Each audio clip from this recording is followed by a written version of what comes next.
ইসলামকে সমর্থন করানো হয় এই মিথ্যা দিয়েই। এক সাহাবী রাসূলুল্লাহর কাছে এসে বললেন, হে আল্লাহর রাসূল, আমি ইসলাম গ্রহণ করতে চাই, কিন্তু আমি তিনটা অন্যায় করি। আরেক বর্ণনায় 4টা অন্যায় করি, আমাকে এই অন্যায় করার পারমিট দিতে হবে।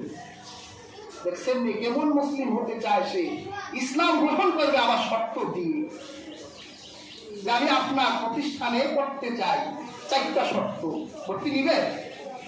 এটা আমি শর্ত দিব, তুই কিভাবে করবি? আল্লাহ রাসূল বলল, তোমার কাজগুলো আমাকে বলো, তুমি কি কি কাজ করো? সে বলল, আমি মিথ্যা বলি, আমি চুরি করি, আমি মদ খাই, আমি জেনা করি। তবে একটা অন্যায়কে আপনি আমার থেকে দূর করাতে পারেন, আমাকে উপদেশ দিতে পারেন যে তুমি একটা অন্যায় ছেড়ে দাও।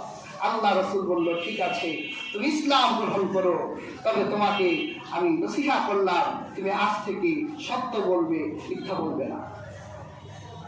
লোকটা ইসলাম গ্রহণ করে চলে গেল।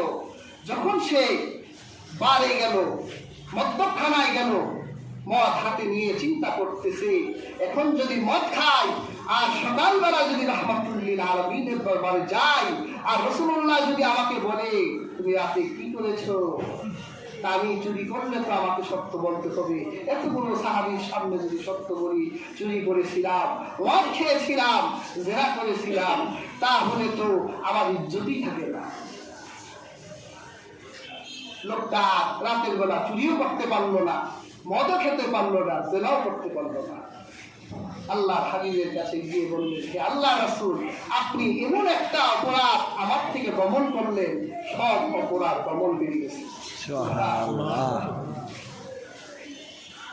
কাজী হাজরিন,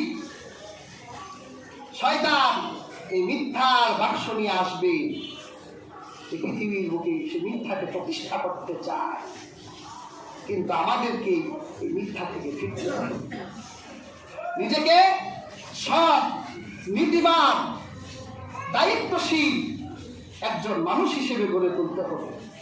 ইসলামের যুগে একটা মানুষকে চালাবার জন্য শাসক না হলেও ক্ষতি ছিল না, তারা নিজেরাই নিজেদেরকে সুনাগরিক হিসেবে গড়ে তুলত।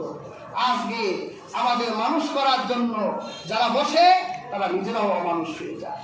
মিথ্যার মঞ্চ তৈরি করে দাঁড়িয়ে বলে, আমি যদি এই হতে পারি তাহলে হ্যান করবো, ত্যান করবো, ফলনা দিব, দশটা দিব, কিচ্ছু দেয় না। এই মিথ্যার মঞ্চ সাজিয়ে এরকম মিথ্যা কথা বলে পৃথিবীর বুকে শান্তি ফিরিয়ে আনা চায় না। পৃথিবীতে যারাই শান্তি প্রতিষ্ঠা করেছিল তারা নীতিবান ছিল, নৈতিকতার মুক্ত প্রতীক ছিল, সত্যবাদী ছিল, তারা মিথ্যার আশ্রয় গ্রহণ করত না, তারা অপরাধকে অপরাধ জানত, অপরাধীকেই শাস্তি দিত। আজকে তো আমরা অপরাধীকেও শাস্তি দিই, আবার যে অপরাধ করে না তারও শাস্তি দিই। ইসলামের বিচার এটা নয়। ইসলামের বিচার হলো যে অপরাধ করবে তাকেই শাস্তি দেওয়া হবে। আজকে দেখেন না, একটা বাংলাদেশ তার ক্রান্তিকাল যাপন করছে। ইসকন একটি সংগঠন যারা ভারতীয় আধিপত্য আমাদের এখানে বিস্তার করতে চায়। আর হাজরিন, এই চিন্ময় কুমার সাহা নাকি কৃষ্ণ সাহা, এই লোকটা আমার দেশের নাগরিক, সে আমার দেশের স্বাধীনতা, সার্বভৌমত্বকে নষ্ট করতে চায়। আমরা তাদেরকে আমাদের আইনের মাধ্যমে বিচার করব। তো ভারতের এত চুলকানি উঠলো কেন? তার মামা বাড়িতে এত চুলকানি কেন? তারা এত কথা বলে কেন? যখন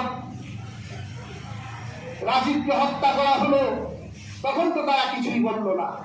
ইসকন তো এদেশে নিষিদ্ধ হওয়ার মতো অসংখ্য অন্যায় করেছে। 2014 সালে সিলেটের একটি মসজিদে তারাবির নামাজের সময় আক্রমণ করে মুসল্লিদেরকে আহত করেছে। সিলেটের ইসকন মন্দিরের অপোজিটের একটি মসজিদে গুলি চালিয়ে 9 জন মুসল্লিকে আহত করেছে। 2016 সালে চট্টগ্রামে একজন হিন্দু মহিলা ভূমিকে তারা দখল করে নিয়েছে। তারা চট্টগ্রামের স্কুলগুলোতে কোমলমতি বাচ্চাদেরকে খাবার দেওয়ার সময় বিসমিল্লাহ না বলাইয়া মুসলিম বাচ্চাদেরকে শ্রীরাম জয় শ্রীরাম এই জাতীয় শব্দ তাদেরকে বলিয়ে খাবার দিয়েছে। এগুলো কি ধর্মীয় অবমাননা নয়? এগুলো কি অপরাধ নয়? আইন পাড়ায় গিয়ে একজন আইনজীবীকে হত্যা করলো, যদি এর বিচার না করা হয় তাহলে আমার জীবনের নিরাপত্তাও তো ঠিক থাকে না। আমার দেশের আইনে অবশ্যই যে অপরাধ করবে তাকে শাস্তি দিতে হবে। তার অপরাধে নিরহ অন্য কোনো হিন্দুকে শাস্তি দেওয়া হবে না। তারাও এই দেশের মাটিতে জন্ম নিয়েছে, তাদের পূর্বপুরুষরাও এদেশের মাটিতেই ছিল। যে অন্যায় করবে সে যেই হোক তাকে অবশ্যই শাস্তি দিতে হবে। আমরা আমাদের দেশকে ভালোবাসি, দেশের স্বাধীনতা সার্বভৌমত্ব রক্ষা করার দায়িত্ব আমাদের। আর ধর্মীয় বিষয়গুলো আমরা যাতে স্বাধীনভাবে পালন করতে পারি সেই দায়িত্ববান আমাদেরকে হতে হবে। প্রত্যেকেই আমরা দায়িত্ববান হব, সত্যবাদী হব, মিথ্যা থেকে নিজেদেরকে সরিয়ে রাখবো। আল্লাহ সুবহানাহু ওয়া তাআলা আমাদের প্রত্যেককে সেই তৌফিক দান করুন।